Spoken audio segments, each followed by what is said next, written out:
So I have Candy with the first one that I see. She says, does Steve know why Chelsea's mom and dad aren't actively searching for her in Arizona? I've never spoken to the mom and dad. I don't. I don't know. It's I heard a public comment that they said that the detective said that it wouldn't do any good for them to be there. Detectives are going to say that every time, because the fact is that the case is in non-active status now. Whether they want to believe that or not, it's not a criminal case. So unless they're only going to work on if they get new leads, right, new sightings. So the only time they're going to be out there. And I don't know. It's I do a lot of cases. First case I've ever been on that family hasn't been there, but I'm not knocking them for that. Maybe they feel that they can coordinate everything better from home base and whatnot. I assume they have this huge team out there now that they were talking about. So maybe that's taking you talk. So I'm not knocking it. I do think it's they should go see the area, go see the terrain where their daughter was, and they'll have a better idea of like what her mindset was and everything. Sure. So Brittany's asking, she has a question. She says, does Steve believe she's still in Arizona? Yes. Yeah, I think she is too. I think she's still in the forest. Yeah. Unfortunately. I'm sorry. Losing it. I'm sorry? I had some, like I put out that, we could possibly be cautiously optimistic. I'm just starting to lose that a little bit. I think I have a better idea. That doesn't mean I'm right. Sure. I'm not right in 100% of cases, but unfortunately, I think we have two kind of like parallel events that were kind of created a perfect storm, so. And I can get into that, I guess, at the end if you want. You said you wanted me to kind of. Yeah, I'd love to hear your summary at the end. I hope I'm wrong. Yeah, I truly do. I hope I'm wrong. So my moderator AZ is asking, was Steve working with the Phoenix PD at all? No, I know that they're the lead agency on this, but I know there was obviously because the car was found up in Coconino County, there was mutual aid, which is pretty common. So. They're the ones Coconino's working it. Technically, though, it's a Phoenix case. I did not, and I deal with Phoenix on cases, so I'm familiar with their detectives and stuff, but I haven't talked to any of them. The only detectives I've talked to were Luna and the sergeant who's the head of Sergeant Dick. Dick, yeah. Yeah. Okay, so Mary's asking, is it possible the ex-boyfriend had someone following her, like big narcotics? So I don't know. I don't think so, because the sequence, so we can track her all the way from the only date we can't account for her the whole time is the 27th. The rest we've been able to account for her movements from the 24th, and then the 27th she gets up into Wickenburg. I can see the spot where she throws her SIM card out the window on US 60 outside Wickenburg, and that is where communication just stopped. I mean, it was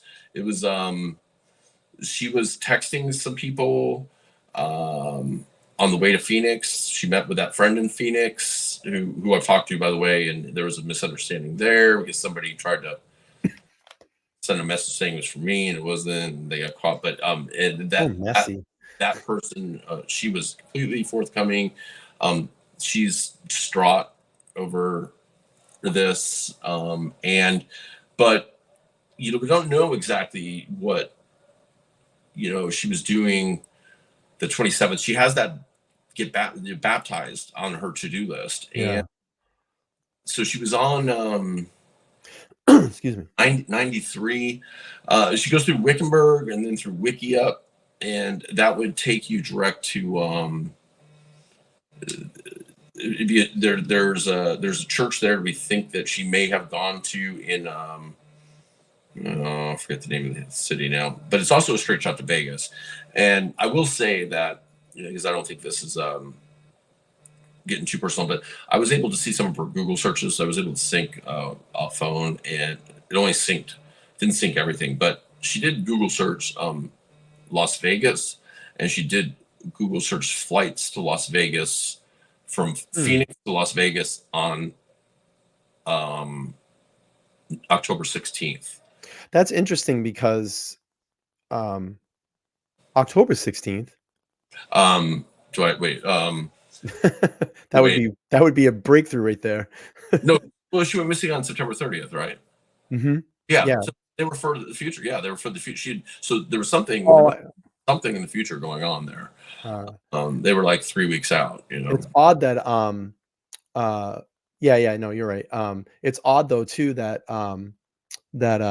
Vegas, they had that supposed reported tip that came in at like she was at some gun show or something like that. Yeah, I think that's just a coincidence. But yeah, you're right. It is odd.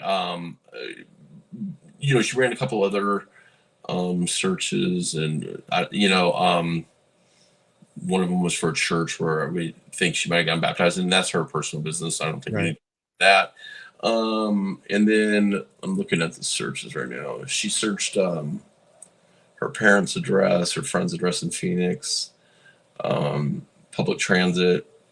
So we can track her, and then she gets rid of the SIM card, and that's AT&T provided that, where the SIM card stopped tracking, and it's in the middle of a highway, and then that is truly overloaded, and that's also where she stops using, like she was using her debit card up till then,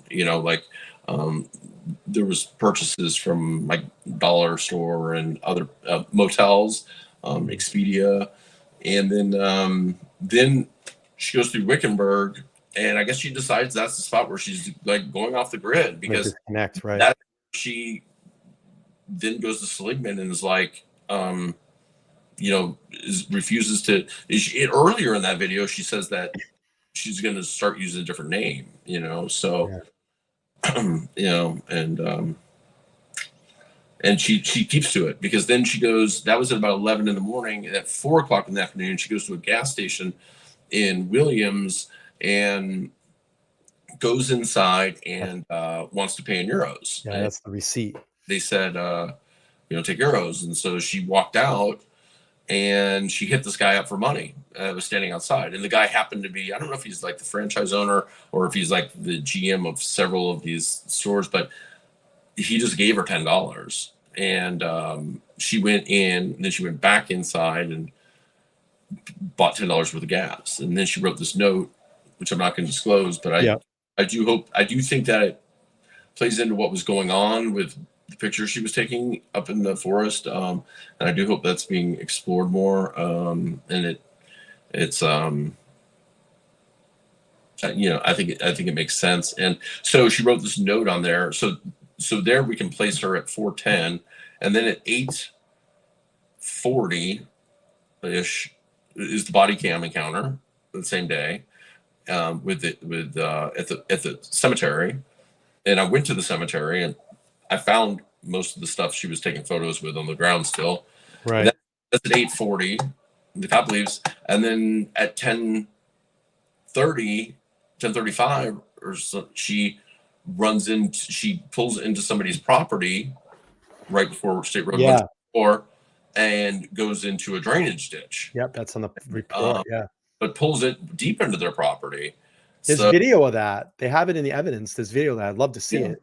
It's a very big property, and it's got a very long driveway. But but I don't know if she thought maybe it was a hotel or a retreat center or something. But she pulls in, confused, I suppose, and it goes in a drainage ditch. They get her out of the drainage ditch, and then they tell her which way to go. She says she's going to Humphreys, which I don't know if she's talking about Flag or not. But then she sits at the end of the driveway, like she sat at the motel, thinking things over for a long time, like she sat at the cemetery thinking for a long time, and went right. And it was completely opposite direction they told her to go in too, into the forest. And it doesn't seem like, so this is the last house before the pavement turns into a dirt road. You go into the forest, you go through this golf course, and then it's like she saw the dirt road coming and was like, oh, okay, and like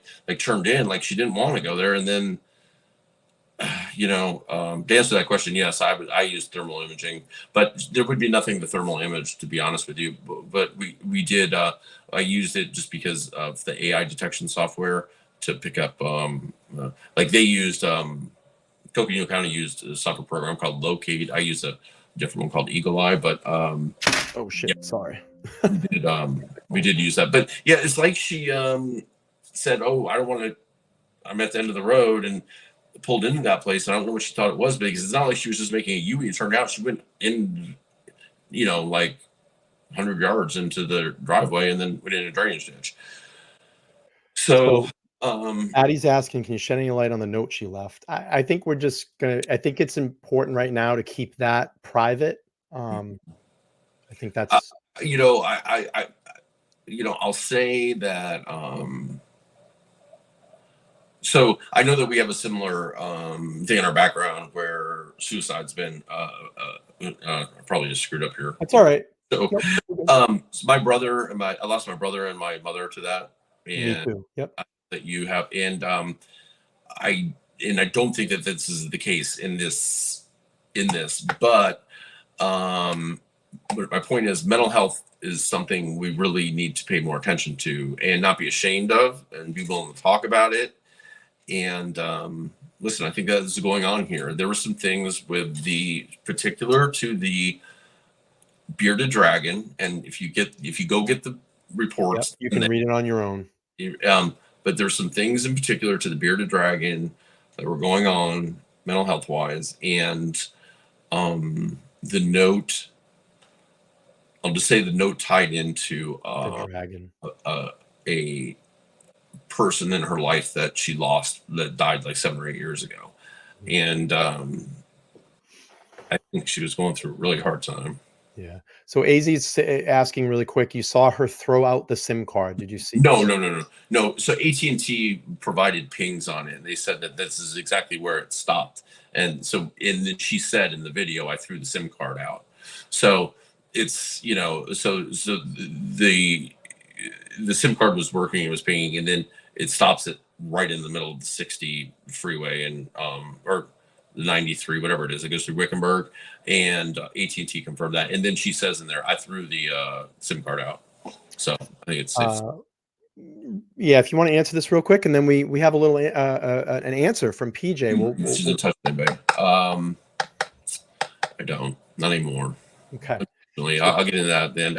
I hope she is. I really do. God, if she's out there, please just so people know, it is not a crime to go missing and not tell anybody. Once you're 18, you have that right. So if you want to go missing, all you have to, and a missing persons report has been put on you, you're in what's called the NCIC, National Crime Information Center database. So anytime you make contact with any law enforcement officer in the country, you're going to come up as a missing person. All you have to do is tell them, I am willing, I want to be missing. I don't want people to know where I'm at. And all they'll do is what's called a locate.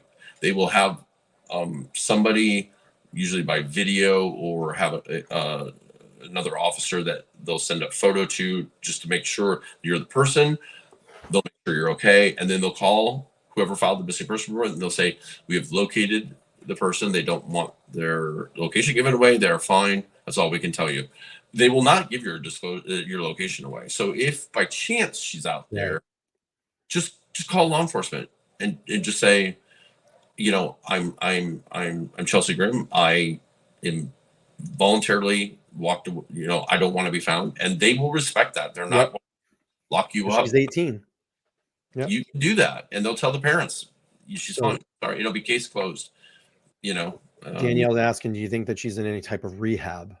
It's quite possible. I did hope, but after the 28 days, first 28 days passed, and then I hope that's the case. I just don't have a good feeling about it right now. So we have a response, and I'm going to read this and then give you kind of my thought, and if Steve wants to extend his thought on this as well. So PJ put a statement out there. He said, "I'm not comfortable with putting my voice on air because I'm a country singer, and it could ruin my career potentially. I will talk to both these guys on the phone, but I don't want to be. I don't want him taking what I say on the phone, sharing it, and cutting it up and twisting it. He is all defensive about me, saying that I am not helping her. I gave him everything. I gave them every question they asked. I literally have an email that details. He can ask me any question he wants there. I don't know that. She said that she was trying to go off the grid because of me, but we argued a little bit about the middle neighbor. She said she wanted to find her, but then I'm breaking up a promise, and I guess I'll stop. Please relay these messages to LTL. Tell him said thank you and God bless him, and I will call him tomorrow. I have a lot to process tonight." See, here's the thing. This is what I think about PJ right now. I'm not out here to try to bash on you or anything. We think that you have important details that you could fill in gaps, and that's why, it's always like you do this thing. You talk on social media, but you don't want to talk to us, and I think that we've been very nice about offering the platforms, and I think doing it live and getting it out there, it's so everybody can see it, because obviously you are a piece of the puzzle to this. I'm not implicating you in being involved in anything. We just want to hear from you. We want to hear your thoughts on this, and we'd like to hear some information because you were the closest person to Chelsea for 6 months. So maybe we can understand there were things that might be going on that could help fill in the gap and help fill in the investigation to where Chelsea is. So that's really my thought on it. Yeah, I mean, listen, the things I wanted to ask him are the same things I would ask the parents, the sister. Sure. It's literally off of form. I want to know, what her mental health was like leading up to this. I want to know what their conversations were about. I want to know what caused her to be scared those 9 days. I want to know why she did leave him, and she did. She listen, he can say what he wants. They were going to get back together once they got back from Tennessee and whatever. But she writes, she's like, I'm sorry, like, but I've got to go, and she can't deal with it anymore. And I want to know, if there, what her alcohol and substance use was like. I want to know if when he talked, so we were under the impression we never talked to her there. Now we find out that when she was on this trip, he did talk to her. Yeah. And that's really frustrating to find out that when she was in a motel and they were talking, and we didn't know that till like a couple weeks ago. And how long into this are we? So every day, every minute counts in search and rescue. Search and rescue rarely goes beyond 72 hours. And then they're like, sorry, but the probability of, and here we are at months and he's still jerking around with not giving us any answers. I think that he is getting his kicks of being on social media and putting himself out there and not wanting to face up. And I'm going to look in the camera. I think that you're making this about you, PJ. Yes. We want you to stop. It's not with the line, I'm a country singer and it could ruin my career. Yeah, it's not about you. Career. This is about a girl who is most likely deceased, and she doesn't deserve to be laying out in the forest and about to be covered with snow. Fuck your career, which is non-existent anyways, and do the right thing and give us the information, and we're going to leave you alone. Then you go do what you want to do. We're not trying to implicate you. I've already said I know from San Diego Narcotics Division that you were in San Diego when she went missing. I know that, and I know the other guys are in investigation with you. So we're not trying to pin you on anything. Just wanted the answers. Now it's too late. I'm out. So I don't need to talk to you. Don't call me. Don't write me anymore. Like, I told you when I needed the information, but I'm not part of it anymore. But I would give your true and accurate statement to Kelly, and I would do it like right away. Yeah. That's all we want. I mean, just to fill in some of those gaps. But you've been bouncing around everywhere on everybody's platform. You leave comments on my thing. You have my number. You and I have texted. I've had phone conversations with you. I've treated you very respectfully. We just want to fill in some of the information that could fucking help solve where this young lady is. Like, that's it. I mean, that's all that we want. We just want to bring her home. And if she's in any type of distress, then we need to help her. We need to help her.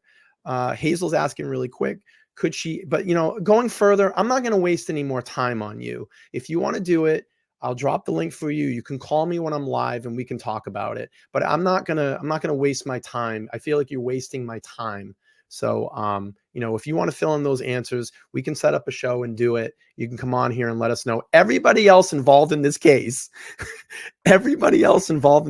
even her friends have gone on here live and spoken with me. So what is it about you? Your buddy got on here. Elias got on here and talked to me. So, what is this? You to preserve your voice. It's total bullshit. I'm not wasting my time on it anymore. I have better things to do, to look in and try to find out where Chelsea is. Bottom line, I'm done. And I just want to throw one thing in. Like, I tried for the longest time to give him a chance. And I was not going to put out the audio where she says that because that's their personal business. That's between them and if it's a legal matter, deal with it. Right. But he challenged me to do it this morning. And I'll tell you another thing. PJ, I know what happened on the 22nd. So, like, a lot of the questions I asked him, I know the answers to. 90% of them I know the answers to. Mm-hmm. I know there was an event on the 22nd. So, just, like, I need to know what her real mindset was after that and what it was that scared her to death.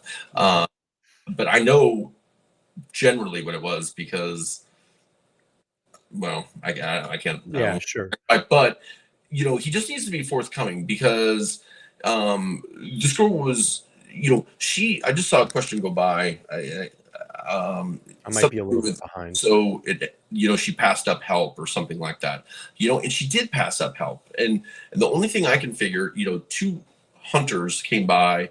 They came by, they saw she said, I have 2 flat tires and I'm out of gas, but I called, yes. But she said that she had called someone and they were bringing her a replacement or something to that effect, right? They leave and then they say, we can't leave. They felt weird about leaving a female alone on Forest Road 6. And so they go back and they ask her again. And she says she doesn't need help. Now, this is at noonish, right? And I have pictures of her in the car at 5:51. So she spent 6 hours there. She's got a fear of men now because of what's happened to her.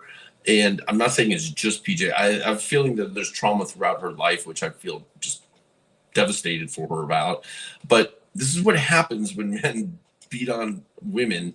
They become so fearful that she thought it was a better idea. She was more comfortable hiding and walking out of a forest that she's 14 miles deep in than accepting the help from 2 guys in a 4x4 that could have got her out okay. And that's not okay. It's like whatever put her in that state of mind, and is just not fair because she literally may have lost her life because of that fear that's been instilled in her, and that sucks.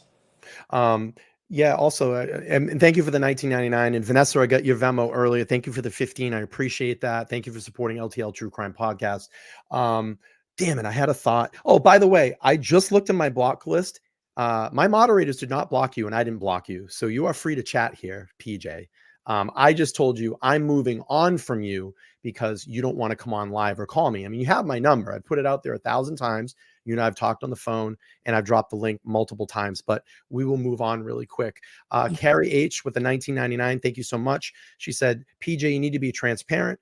No one here is trying to pin this on you. If you love Chelsea at all, you would help. And that's all we want. We want to just fill in a little bit more of those details, like Steve said, to find out what her mental state was, because this could be a huge breakthrough in this case and get us onto the right track, because it's now 11/15/23. We're past 2 months in this, and time is getting longer, and it's not good.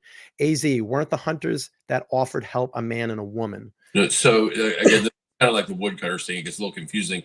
There's hunters that offer that drove by her early in when she had excuse me, probably right after she had broken down, not long after, where the car was, and then there was 2 males, and then they came back and asked her again.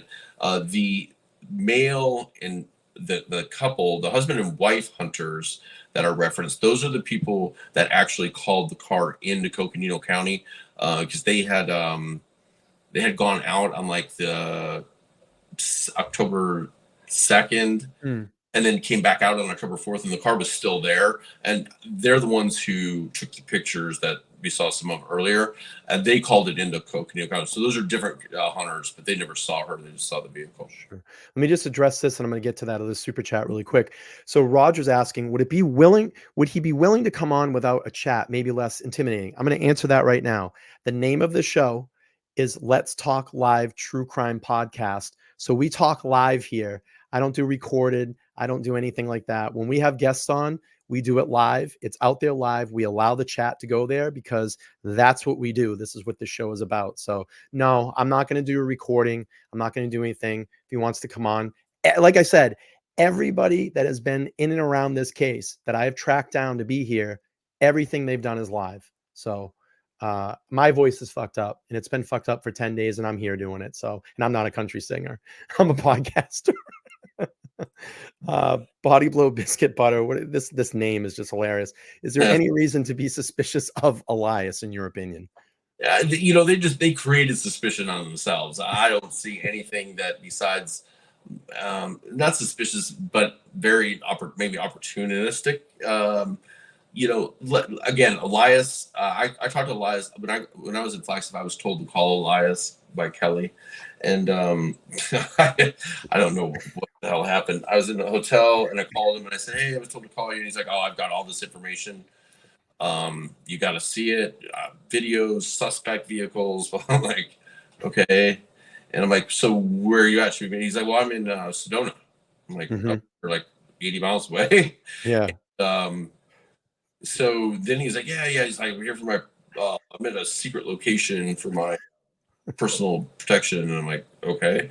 And then, so it was like, I had been up in the mountain. It was like 11. I was exhausted. And he said, "Well, you call me tomorrow around between like 1 and 3 and we'll figure something out." And I'm like, okay. I wake up at like 6:30 in the morning and there's these videos he put out of like, "These private investigators being paid and I'm not getting anything. Like, I've got all the information.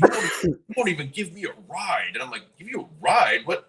I'm supposed to give you rides now?" He didn't even ask me for a ride, but I'm like, now I'm your like ride service too. And like, I didn't want to be searched. But first of all, at this point, I don't know if he's suspect, but I don't want to be like riding with somebody that I'm like, so it's just crazy. And then I'm like, listen, I'm like, and then so he started saying that or in the morning.